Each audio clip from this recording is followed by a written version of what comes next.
வெளிக்குத் துணை திருநன்மலர் பாதங்கள், மெய்மை குன்றா வழிக்குத் துணை முருகா எனும் நாமங்கள், முன்பு செய்த பழிக்குத் துணை அவன் பன்னிரு சோழும், பயந்த தனி வழிக்குத் துணை வடிவேனும் செங்கோடன் வழிவுறவன், யாகே செங்குரம் திந்து கோடி சத்துசம் ரத்ன பிரபாஸ்வபிதம், பாலார்கீதம்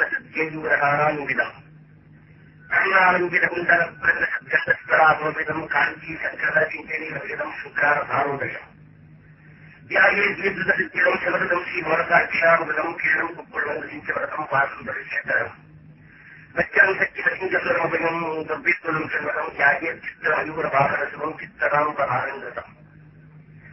எல்லாம் வந்த மிகப்பெருமானின் கலை பெருவெள்ளத்தில் மக்களை எல்லாம் திரட்டும்படி வந்தது கந்தராயம். பச்சித்துறையுடன் கேளிய சுவைகளும் நன்கு அமைதி, அமைதியான ஆற்றலுக்குப் போலே அழகிய சந்தமிழ்களையும் திகழ்வது, காலத்திலிருந்து இலக்கியங்கள் நிலைத்திறந்து விளங்குவது, இறந்தோறும் பக்தியுடன் பாராயணம் செய்யப்படுவது. இந்த கந்தபுராணம் உற்பத்தி காண்டம், அசுர காண்டம், மகேந்திர காண்டம், யுத்த காண்டம், தேவகாண்டம், தட்சகாண்டம் என்ற 6 காண்டங்களையும் 10,345 சீர்களையும் உடையது. காட்சிபுரத்தில் வாழ்ந்த லட்சிய பிரசாச்சாரிய அவர்கள் என்பவரால் ஏற்கப்பட்டது.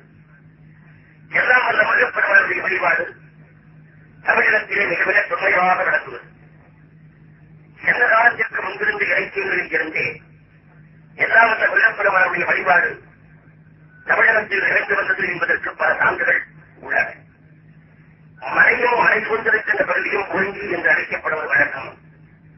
அந்த மலை சார்ந்த பகுதியில் குறிச்சி கடவுளாக வழிபடப்பட்டவன் முருகப்பெருமான். அந்த முருகப்பெருமானுடைய கருணையால் உலக உயிர்களை எல்லாம் அழிக்கிறார் என்கின்ற கருத்தை நம்முடைய முன்னோர்கள் பல இடங்களில் வற்புறுத்திக் கொண்டிருக்கிறார்கள். பொருந்தவை என்கின்ற ஒரு அகநூல், அகநூல் என்றால் ஒருவருக்கு ஒருவர் இடையில் ஏற்படக்கூடிய காதலை தெரிவிக்கக்கூடிய மென்மையான பாடல்களை கொண்ட நூல். அந்த பொருந்தவை என்று சொல்லக்கூடிய நூலுக்கு கடவுள் வாழ்த்து பாடினார் பாரதம் பாடிய பெருந்தேவனார். அவர்களுக்கு முருகப்பெருமானுக்குத்தான் கடவுள் வாழ்த்து பாடினார். தாமரை போலே சிறந்து கிடக்கின்ற திருவடி, பவளம் போலே விளங்கக்கூடிய திருமையில், முந்துவரி போலே சிறப்பு நிறமான ஆடை, சோர்வப்பன் கொண்ட கழிவர்களை அழிக்கின்ற காலத்தில் பயன்படுத்தியதால் செந்திரமாகிய ரத்தம் பொய்ந்திருக்கின்ற திருப்பெங்கியல், சிறப்பிடமாக சிவர்குடி, இவற்றை உடைய முருகப்பெருமான் காப்பதால் இந்த உலகம் நல்ல வாழ்க்கையை பெற்றுக் கொண்டிருக்கிறது என்று பாடினார். தாமரை குறையும் காவல் சேவடி, பவழத்தன்ன மேனி, திகழ்வழி குந்தி வைக்கும் ஒழுக்கை, குந்தின் நெஞ்சில் பல எரிந்த செஞ்சுட செழுவிய, சேவனம் கொடியோன் காப்ப, ஏமவைகள் எழுதின்றால் உலகே என்று பாடினார். ஏமவைகள் என்ற சொல்லுக்கு பொருள் இனிமையான வாழ்க்கை. ஏமவைகள் என்கின்ற இனிமையான வாழ்க்கையை இந்த உலகில் ஈடுவதற்கு காரணம் தாமரை குறையும் காவல் சேவடியும் மற்றும் எல்லாமே சிறப்பாக வழங்கக்கூடியவற்றை அறிந்திருக்கக்கூடியவராகிய செவ்வழி பெருமானுடைய பரம கவலையே காரணம் என்று பாடினார். அப்பேற்பட்ட முருகப்பெருமானுடைய வழிபாடுதான் தொழிலை சிந்தனை வைத்துக் கொண்டிருந்த நம்முடைய மக்களை அருள் வழிக்கு திருப்பி பெற்ற உணவாகவும் கடவுள் வழிபாடாகவும் நாம் ஏற்றுக்கொள்ள வேண்டும். சென்ற காலத்திலே ஆற்றுப்படை நூல்கள் பாடுவது வழக்கம். ஆறு என்றால் வழி, படு என்றால் படுத்துவது, ஆற்றுப்படை என்றால் வெளிப்படுத்துவது. வறுமையில் வாய்ப்புகின்ற ஒருவரை, வறுமையில இருந்து விடுதலை பெற்ற ஒருவர், நாடு ஒன்றை போல் வறுமையில் தான் வாங்கிக் கொண்டிருந்தேன், அந்த அரசனை போய் கண்டேன், அவன் எனக்கு எல்லா பெருமைகளையும் செய்தான், உனக்கும் செய்வான் என்று அந்த மன்னனுடைய நாட்டுக்கு போகின்ற வழியில் என்னென்ன மக்கள் என்னென்னவாறு வாழ்வார்கள், எவ்வளவு உபசரிப்பார்கள் என்ற கருத்துக்களை எல்லாம் எடுத்துச் சொல்லிருந்த மொழியிலே வாழப்படுவது ஆற்றுப்படை என்ற நூல். சிறுமாநாட்டுப்படை, பெருமாநாட்டுப்படை என்ற ஆற்றுப்படை நூல்கள் பல தோன்றிக் கொண்டிருந்த காலத்தில் வெளிப்படுத்தப்படுகின்ற மனிதனை பொருள் பெறுவதற்கான ஒருவரிடத்திலே வெளிப்படுத்துவதை விட மனித வாழ்க்கை முடிவதற்குள்ளாக அவன் இறைவனத்திலே இருந்து அருளை பெற வேண்டும் என்று சிந்தித்த நம்பியர் சிறுமாநாட்டுப்படை, பெருமாநாட்டுப்படை எல்லாம் தோன்றிக் கொண்டிருந்த காலத்தில் பொருளுக்காக ஆற்றுப்படுத்துவதை விடுத்து அருளுக்காக ஆற்றுப்படுத்த வேண்டும் என்பதற்காகவே அவர் பாடினார். அதுதான் திருமுருக ஆற்றுப்படை. அந்த திருமுருக ஆற்றுப்படை என்ற நூலிலே வரக்கூடிய 6 நூல்களைத்தான் நாங்கள் 6 படைகோழி என்று சொல்லிக் கொண்டிருக்கிறோம். 6 படைகோழி என்று எதுவும் இல்லை. படைகோழி என்ற சொல்லுக்கு பொருள் படைகள் வந்து தங்குகின்ற இடம் என்பது.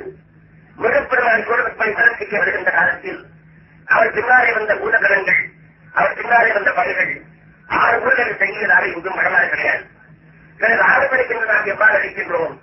திருச்செந்தூர், திருப்பரங்குன்றம், பழமுதிர்சோலை, திருவாதிரங்குடி, திருவேரகம் என்னும் சாமிகளை, குன்றுசோரானை என்று சொல்லக்கூடிய திருத்தணி ஆகிய 6 ஊர்களையும் 6 படைவீடுகள் என்று நாம் சொல்லிக் கொண்டிருக்கிறோம். இந்த 6 ஊர்களுக்கும் வருடப்பிரமாணக்கு பின்னாலே வந்த படைகள் தங்கவில்லை. எனவே இந்த 6 ஊர்களையும் 6 படைவீடுகள் என்று சொல்வதற்கு என்ன காரணம் என்றால், இந்த 6 ஊர்களும் முதன் திருமுருகாற்றுப்படையிலே வருகின்றன. இந்த 6 ஊர்களுக்கும் செல்ல வேண்டும் என்றுதான் திருமுருகாற்றுப்படை நம்மை வழிபடுத்துகிறது. ஆகவே திருமுருகாற்றுப்படையில் வரக்கூடிய வீடுகள் இந்த 6 ஊர்கள் என்பதனாலே அவை ஆற்றுப்படை வீடு, ஆற்றுப்படை வீடு என்று மக்களாலே சொல்லப்பட்டு நாளில் 6 படை வீடு, 6 படை வீடு என்றது மாறிவிட்டது. அப்படி பொருள் வாழ்க்கையே வாழ்க்கை அல்ல, அருள் வாழ்க்கை மிக முக்கியம் என்பதை எடுத்துக்காட்டிலும் முருகப்பெருமானுடைய வழிபாடுதான் என்பதை எண்ணி பார்த்து நாம் உதவ வேண்டும். அவன் எல்லாம் வந்த முருகப்பெருமான் கருணையும் வழிபாடு இருக்கிறவன். அவன் கருணை மரக்கருணை என்று பாராட்டப்படுவன். கருணையிலே 2 கருணை இருக்கிறது. ஒன்று அறக்கருணை, மற்றொன்று மரக்கருணை. அறக்கருணை என்பது செயலும் முடிவும் ஒன்றாக இருக்கும். மரக்கருணை என்பது செயல் உரிமை உடையதாகவும் முடிவதற்கு நேர்மாறாக நன்மை உடையதாகவும் இருக்கும். மரம் என்றால் குழந்தை, கருணை என்றால் இறைவனுடைய மிகப்பெரிய அருள். ஆகவே செயல் மரமுடையதாக கொடுமையுடையதாக இருந்து ஆனால் பின்னால் வரக்கூடிய பலன் மிகுந்த நன்மை தரக்கூடியதாக இருக்குமானால் அதை மரக்கருணை என்று கூறுவது வழக்கம். மிகப்பெருமானுடைய கருணையை மரக்கருணை என்று சொல்வதற்கு காரணம், அவரை காலாகாலமாக இருக்காதை சூழவப்பன் அவரை கடைசியாக மதம் செய்துவிட்டு தன்னுடைய வாகனமாகிய வயதாகவும் தன்னுடைய கோயிலை இருக்கின்ற கொடியாகவும் அவரை மாற்றிக்கொண்டு இன்று வரை தன்னை வழங்கக்கூடிய பக்தர்கள் எல்லோரும் சூழவப்பனையும் வழங்குமாறு செய்துவிட்டாரே முருகப்பெருமான். அதுதான் மரக்கருணை. அதை வேறு இடத்திலே சொல்ல வேண்டும் என்றால், ராமகனாரை வழிபடுகின்றவர்கள் ராவணனை வழிபடுவதில்லை, கண்ணனை வழிபடுகின்றவர்கள் துரியோதனை வழிபடுவதில்லை. ஆனால் முருகனை வழிபடுகின்றவர்கள் அவருக்கு வாகனமாக விளங்கக்கூடிய சூழவப்பனையும் சேர்த்து வழிபடுகிறார்கள். ஆகவே முருகப்பெருமான் சூழலை மதம் செய்வது போல வந்து அவனை மரம் செய்து அவனை கொடுமையாக மதம் செய்வது போல செய்து முடிவிலே தனக்கு வாகனமாக மாற்றிக் கொண்டு விட்டதால் முருகப்பெருமான் கருணையை மரக்கருணை மரக்கருணை என்று போற்றுவது நம்முடைய சார்ந்தவர்கள் வழக்கம். அப்பேற்பட்ட மரக்கருணை நாயகனாக விளங்கக்கூடிய முருகப்பெருமானுடைய பெருமையை பலரும் பலரிடத்திலே எடுத்துக்காட்டி இருந்தாலும் கண்டவரான காரியம் அவருடைய பெருமையை இன்னும் கரிவாக நமக்கு எடுத்துக்காட்டுவது. அந்த முருகப்பெருமானுடைய கருணையை எடுத்துக்காட்டுகின்ற கண்டவராளத்தினுடைய தொடக்கமே மிக அற்புதமாக அறிந்திருப்பது. சூரபத்தும் சிங்கமுகன் தாரகாசுரன் என்ற 3 பேரும் உத்தரபூமி என்கின்ற பூமியிலே சுற்றிலும் தீ நாட்கள் பற்றி எரிய பச்சரகம்பத்தை இலத்துவத்தை காலை ஊற்றிக் கொண்டு மிக பரவையாக தவறு செய்தார்கள். எல்லாம் அந்த சிவபெருமானை நோக்கி சிவபெருமான் வெளிப்பட்டு சூரபத்தனை என்ன வேண்டும் என்று கேட்டார். 1008 தண்டங்களில் நான் அதிபதியாக ஆக வேண்டும், தந்தையை வேறு என்ன வேண்டும்? 108 யுவகாலம் ஆக வேண்டும், தந்தையை வேறு என்ன வேண்டும்? நிலத்திற்கு போவதற்கு இந்திர ஞானம் என்கிற பேர் வேண்டும், தந்தையை வேறு என்ன வேண்டும்? இவ்வாறு முருகப்பெருமான் நம்முடைய கருணையை நமக்கு பொழிவதற்கு சூரபத்தன் தொடக்கத்திலே எல்லாம் அந்த சிவபெருமானிடத்திலே இருந்தால் சமதரிமையினாலே எல்லாவற்றையும் பெற்றிருக்கிறான் என்பதை தெரிந்து கொள்ள வேண்டும். இங்கே சிவபெருமானை நோக்கி சூரபத்தன் கடவு செய்தால் அவன் விரும்பியதெல்லாம் கிடைத்தது என்கின்ற குறிப்பு நமக்கு ஒரு உண்மையை காட்டுகிறது. அசுரர்கள் மட்டுமல்ல, அரக்கர்கள் மட்டுமல்ல, தேவர்களும் முனிவர்களும் எல்லோருமே சிவபெருமானை நோக்கி வழிபட்டு தரவரம் பெற்றார்கள் என்று பல நூல்களிலே நாம் படிக்கின்றோம். என்றால் ஒரு பெரிய உண்மை நமக்கு இங்கே விளங்குகிறது. யார் தெய்வத்தை வழிபட்டாலும் அவர்களுக்கு வேண்டிய வளங்களை அவர்கள் விரும்புகின்ற பலன்களை எல்லாம் அந்த சிவபெருமான் கொடுத்து விடுகிறார். அவ்வாறு சிவனிடத்திலே இருந்து பெற்றிருக்கின்ற மகத்தான சமபலத்தை வைத்துக் கொண்டு நல்ல முறையில் நடந்து கொண்டால் அவர்களை தேவர்கள் என்றும், அல்லாத முறையிலே நடந்து கொண்டால் அவர்களை அசுர் என்றும் கூறுவது வழக்கம் என்பதை இந்த இடத்திலே நமக்கு தெரிகிறது. சூரபத்மன் வீரநகேந்திரபுரி என்கின்ற இடத்தில் பெருமாட்டமான போட்டி அமைத்துக் கொண்டு நல்ல உள்ளம் படித்தவர்களாக விளங்கக்கூடிய தேவர்கள் முதலாளர்கள் எல்லாம் மிகக்கரிய துன்பத்திற்கு ஆளாக்கி கொண்டிருக்கிறார். தேவர்களுடைய கொடுமையை பொறுக்க முடியாமல் எல்லாம் வந்து சிவபெருமானிடத்திலேயே சென்று முறையிட வேண்டும் என்கின்ற எண்ணத்திலே செல்கின்றார்கள். தேவகுருக்களப்படி இந்தியரும் தேவர்கள் எல்லோரும் சிவப்பரம் உள்ள இடத்திலே சென்று அந்த சூழல் செய்யக்கூடிய கொடுமையை எடுத்து காட்டி தங்களை காக்க வேண்டும் என்று கற்றுக் கொள்வதற்காக போகிறார்கள். இந்த இந்திராதி தேவர்கள் கைலாயத்துக்கு போகின்ற நேரத்தில் அங்கே எல்லாம் வந்து சிவபெருமான் பக்கத்தில் அமர்ந்திருக்கின்ற ஓயம்மை சிவனிடத்திலே ஒரு கேள்வி கேட்டார். நான் உங்களை வணங்கி வந்து கற்றேன். எப்போது என்னுடைய திருமணிக்கு தாட்சாயினி என்று பெயர், அதாவது தட்சனுக்கு மகளாக பிறந்த செய்யும் என்பதால் எனக்கு தாட்சாயினி என்று பெயர். தட்சன் என்கின்றவன் தங்களை வணங்கி என்னையே மகளாக பெற வேண்டும் என்றும் தங்களையே மரப்பிள்ளையாக பெற வேண்டும் என்று வரம் கேட்டு, ஆனால் பின்னாலே அவன் நாடகம் கொண்டு உங்களை பரம்பொருள் அல்ல என்று மறுத்து தங்களையே பரம்பொருள் என்று கருத்து தெரிந்து அவங்களுடைய அனுமதி செய்யப்பட்ட போது அவரை நான் விலக்கிவிட்டு உங்களிடத்தில் வந்து விட்டேன்.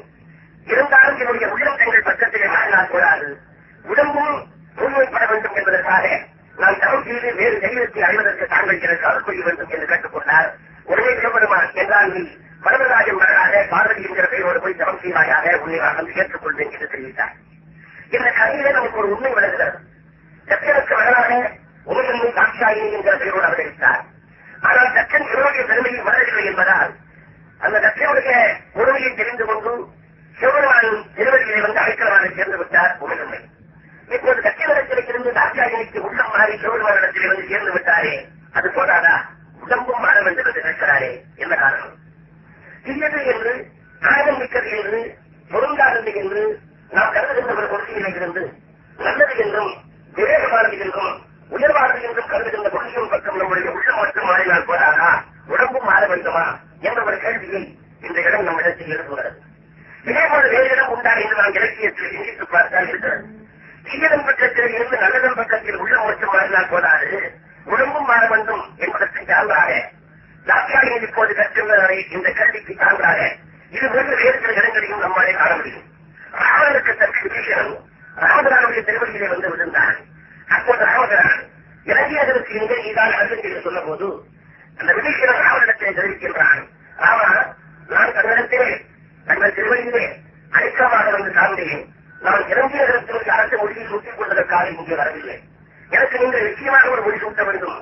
அது என்ன என்றால் பரதனுக்கு சூட்டிய திருமதியாகிய மொழி எனக்கு சூட்ட வேண்டும் என்று விபீஷணன் கேட்டார்.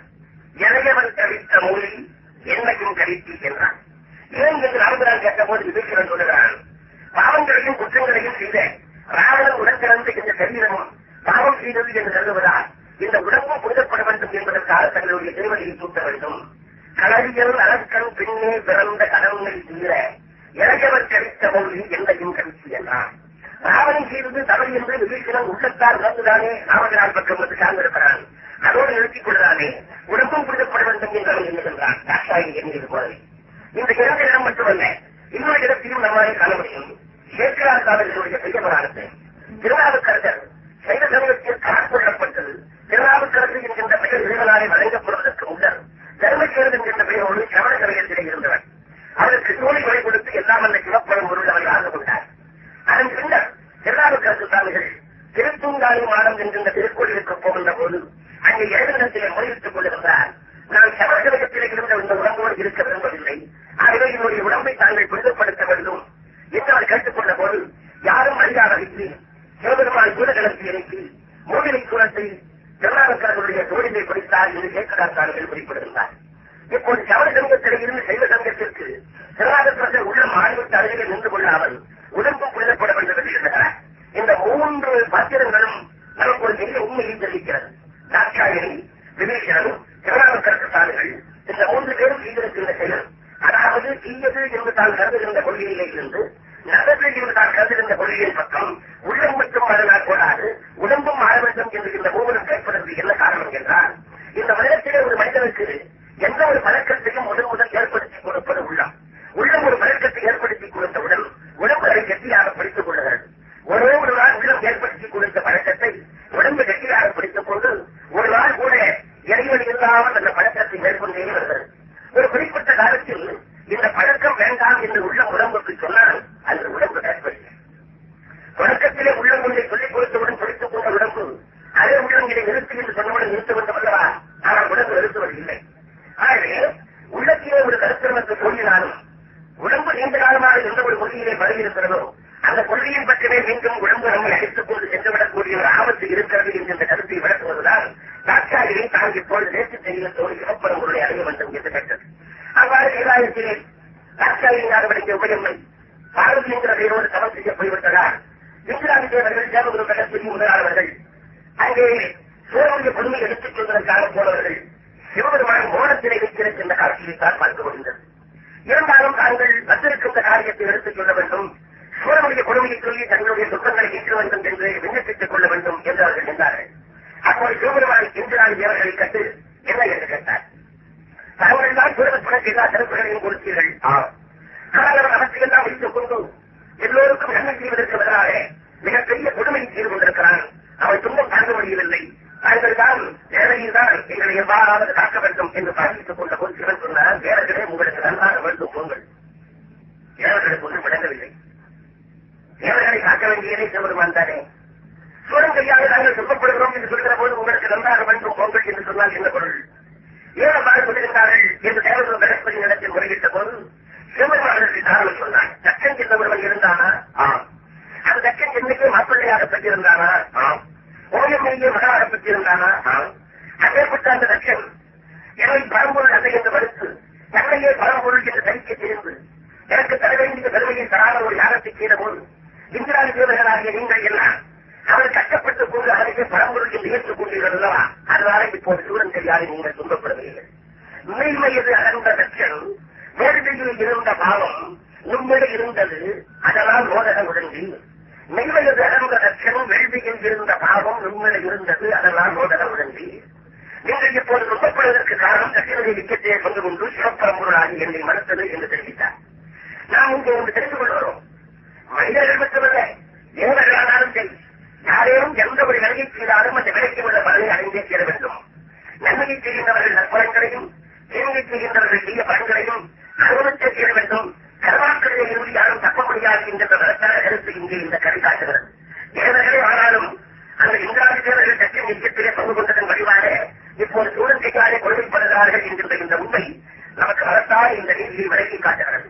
மெய்மையது அகர்ந்த தட்சன் வேள்வியில் இருந்த பாவம் நம்மிடம் இருந்தது, அதனால் போதக உடனே கவலைப்படாதீர்கள்.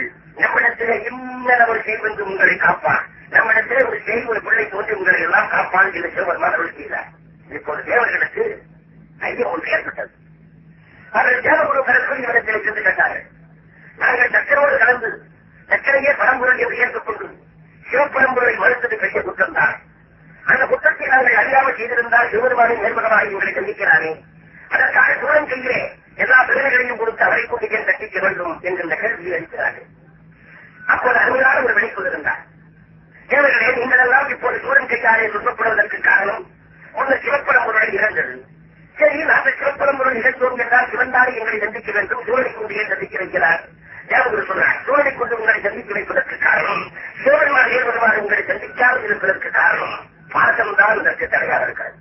உங்களை சந்திப்பதற்கு சிவபெருமான் உங்கள் மேல் பாசம் வைத்திருப்பதால் அந்த பாசம் தடையாக இருக்கிறது. ஏன் எங்களை சந்திக்க வேண்டும்? நீங்கள் செய்த குற்றம் நீங்க வேண்டும். நாங்கள் செய்த குற்றத்தை நீக்க சிவன் சந்திக்கிறாரே, அதற்குத்தான் பாசம் தடையாக இருக்கிறது என்று சொல்லிவிட்டு அருமையான ஒரு உதாரணம் சொன்னார். இப்போது நான் ஒரு பிரபலமான மருத்துவ நிபுணர், உலகம் போட்டிருந்த மருத்துவ நிபுணர். இவ்விடத்தில் உலகத்தில் இருந்து பல பேர் வைத்தியம் செய்து கொண்டு வருகிறார்கள். என் கீழேயே எனக்குரிய ஒரு 50 மருத்துவ வல்லுநர்கள் பணியாற்றுகிறார்கள். ஒவ்வொரு தேசத்திலே இருந்தும் மிகப்பெரிய நோயாளிகள் யாராக இருந்தாலும் இவ்விடத்தில் வந்திருக்கிறார்கள். நான் உலகம் போட்டு மிகப்பெரிய மருத்துவ நிபுணராக விளங்குகிறேன். அறுவை சிகிச்சை செய்வதில் மிகப்பெரிய வல்லவனாக விளங்குகிறேன். அதேபட்ட பெருமை உடையவனாக இருந்தாலும் என்னுடைய சொந்த பிள்ளைக்கு வயிற்றிலே ஒரு கட்டி இருந்தால் என்னால் அறுவை சிகிச்சை செய்ய முடியுமா? நான் கையிலே கட்சி எடுத்துக் கொண்டு என்னுடைய மகனுக்கு அறுவை சிகிச்சை செய்ய வேண்டும் என்று புறப்படுகின்ற போது என்னுடைய பாதம் எனக்கு சரியாக இருக்காதா? என்னுடைய மருத்துவ அறிவு எனக்கு எவ்வளவு கை கொடுத்தாலும் அவன் என்னுடைய பிள்ளை என்று இருக்கிற போது அந்த பாதம் எனக்கு சரியாக இருக்காதா? அந்த பாதம் சரியாக இருக்கிறது என்பதற்காக நான் அறுவை சிகிச்சை செய்யாமல் விட்டுவிட்டால் மகனுக்கு வந்திருக்கிற நோய் விட்டு வராதா?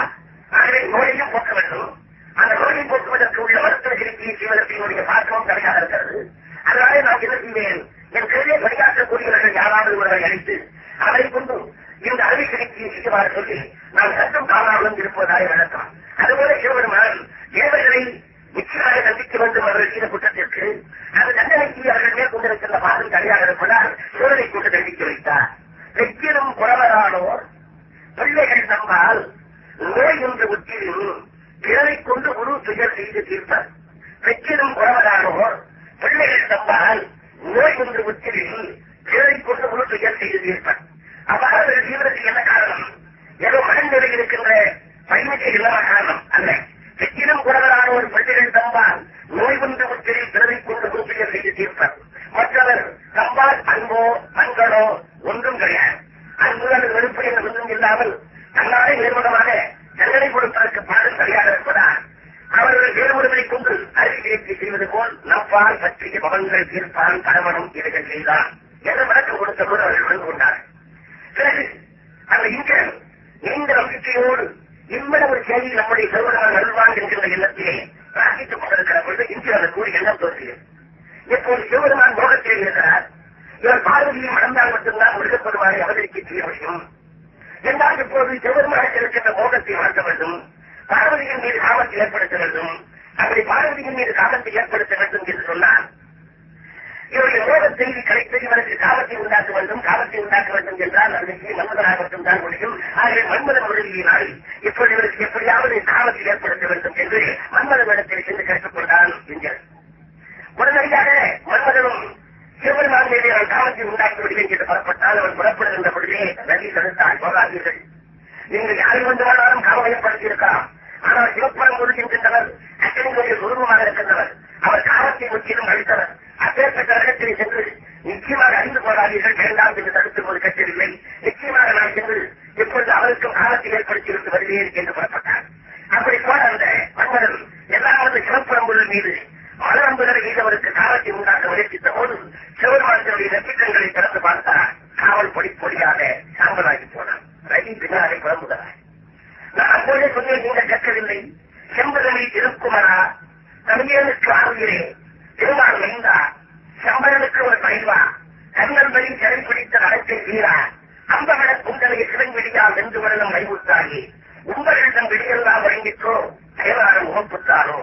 உன்னுடைய பெயர் எவ்வாறு ஆகிவிட்டது என்றால் தீயடலின் விளக்கத்தில் படுகின்ற பழங்கத்தின் செய்திருந்தோம் என்று புரிஞ்சுகிறார்கள். என்ன பொருள்? ஒரு ஈட்டர் கொட்டி பழங்கள் மேல் அமர்ந்து தன்னுடைய மேலி தடவி அவற்றிலே சுரங்காகிறது.